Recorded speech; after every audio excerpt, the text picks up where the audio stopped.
Fala meus amigos e aí galera, beleza? Excelente, Personal Carvalho aqui mais uma vez pra gente falar da nossa aula. Tô ajeitando aqui minha blusa, né meus amigos? Excelente. Hoje é a aula número 11 e faltam apenas 10 dias para terminar o desafio, meus amigos. Olha aí que maravilha, excelente, hein? Estamos aí firmes e fortes, nem todos, mas se vocês assistirem a aula 1, se vocês pegarem a aula 1 hoje, vocês vão ver que eu falei lá. Falei lá que nem todos estariam e tudo mais. Que, na verdade, eu falei 20%, mas eu errei muito. Não é? Mas, enfim, estamos aqui e vamos dar continuidade. A galera tá firme, tem uma galera firme aí, tá bem bacana. E tem uma galera que não tá postando, mas tá fazendo. Então tá bem legal, tá bem legal, tá bem bacana. Isso aí, galera. Hoje, meus amigos, na aula 9, a gente falou sobre a batalha mental, né, que é a corrida, e hoje eu vou falar o lado contrário.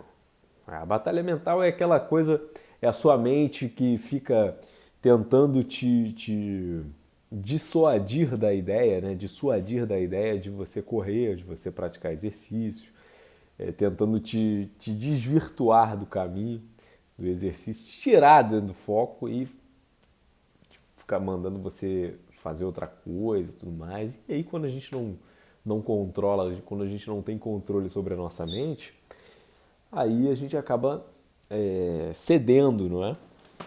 Isso acontece muito, mais do que a gente imagina, inclusive. Porém, existe um outro lado da história. Existe um outro lado da história que hoje, no dia 11, a gente já consegue perceber que é uma coisa que é conhecido como o barato do exercício. O que é o barato do exercício? O barato do exercício, ele é uma das melhores coisas, talvez a melhor coisa, talvez o melhor benefício psicológico e mental que o exercício e a corrida, no caso da corrida, exercem sobre a nossa vida, né? Sobre a nossa saúde, sobre a nossa condição, enfim, sobre nós, como seres por completo, digamos assim. Então, o barato do exercício, ele é o seguinte, né? Existem alguns neurotransmissores, alguns hormônios que estão relacionados à sensação de bem-estar, sensação de prazer, não é? E a gente vai falar sobre alguns deles que são ativados quando nós corremos, quando nós atingimos ali um determinado ponto na corrida, nós estamos ali em atividade, estamos lá. Chega uma hora que, e aí, enquanto a gente está em atividade, inúmeras, mas muitas, é um número incontável, que eu nem saberia dizer quanto, de reações químicas, fisiológicas estão acontecendo no nosso corpo, né, enquanto a gente está correndo. E aí, uma dessas reações, chega um determinado momento, esse tempo ele varia de pessoa para pessoa, não é? Chega um determinado momento que você começa a experimentar sensações muito boas, mas sensações que você só experimenta quando você está em êxtase, quando você está assim fazendo algo que você se sinta muito bem fazendo, não é? E a corrida proporciona isso. Inclusive, por exemplo, eu já fiz até, já dei uma aula falando sobre isso numa live, relacionando a corrida e o exercício físico ao tratamento de doenças como depressão, por exemplo, entende? Então, faz todo sentido, né? Quando a gente pensa que os remédios que são produzidos para tratar dessas doenças, eles ativam essas substâncias, esses neurotransmissores e esses hormônios. E aí, por exemplo, um dos neurotransmissores que a gente ativa quando está correndo é A dopamina.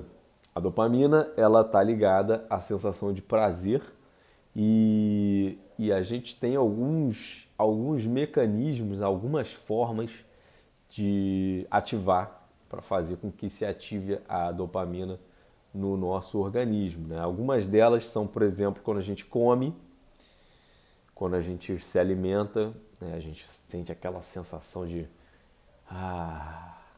quando a gente por exemplo, quando a gente está assistindo um jogo de futebol e o nosso time faz um gol, ou então ganha a partida ou ganha o título.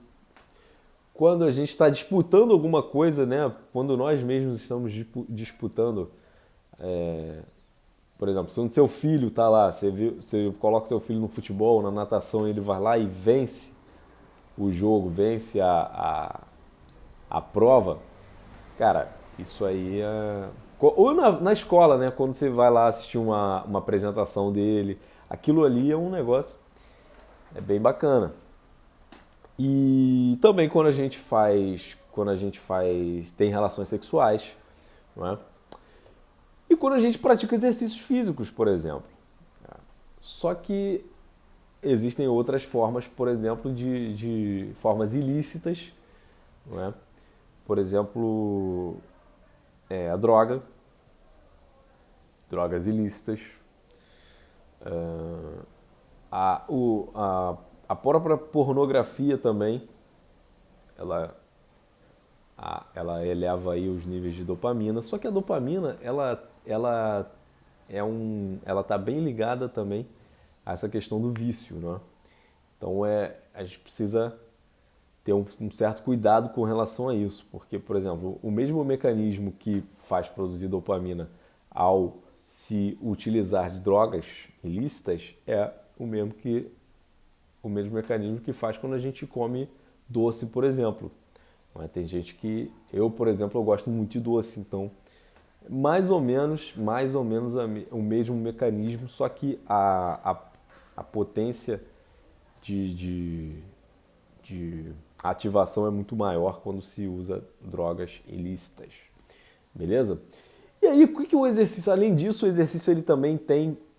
ele ativa também um hormônio chamado endorfina. A endorfina, ela é considerada ali um nome endor, que significa dentro, e o sufixo fina é relativo à morfina. Então, juntando as duas palavras, significa morfina endógena. E o que significa isso? Quando você está, como a gente diz, né, endorfinado ou endorfinada, você acaba superando os seus limites, porque você quer mais daquilo, você quer experimentar mais daquilo. Então você está ali e aí você quer. E de certa forma, isso é excelente. Mas de certa forma isso é perigoso também. Por quê? Às vezes, por exemplo, na musculação a gente consegue, a gente está fazendo lá o exercício, chega uma hora que a gente não consegue mais fazer. E aí, beleza, a gente para. Não tem mais energia, não tem mais como produzir energia ali. Naquele músculo que a gente está trabalhando especificamente. Agora, na corrida não existe isso. Então, por exemplo, se você tiver com uma lesão e você estiver correndo e você estiver endorfinado ou endorfinada, você não vai querer parar. A última coisa que você vai querer na vida vai ser parar naquele momento. Então, é importante a gente conhecer o nosso corpo, por isso que é importante a gente se concentrar, por isso que é importante a gente realizar a técnica correta, por isso que é importante a gente respirar corretamente, por isso que é importante a gente ativar o abdômen, projetar o tronco à frente, que foi tudo aquilo que a gente falou na aula passada, não é? Então, além disso, eu vou ficar só nesses dois, porque senão a gente vai estender muito a aula aqui, e não é o caso, e aí a gente deixa para uma outra aula. Mas a endorfina, ela tem esse papel, e assim, quando a gente tem liberado a endorfina na nossa corrente sanguínea, é aquela sensação de alegria, aquela sensação de caramba, que beleza, que maravilha isso aqui, cara. Isso aqui é muito bom, cara. E eu tenho certeza que se você ainda não experimentou essa sensação, continue treinando, continue no desafio que você vai experimentar. Continue, continue. E se você já experimentou essa sensação, comenta aqui nos comentários no YouTube mesmo e comenta no grupo também. Beleza, galera? Excelente? Então, vamos treinar, vamos correr, vamos caminhar para que fiquemos endorfinados e assim vivamos uma vida mais feliz. Beleza, galera? Excelente? Tamo junto e bora!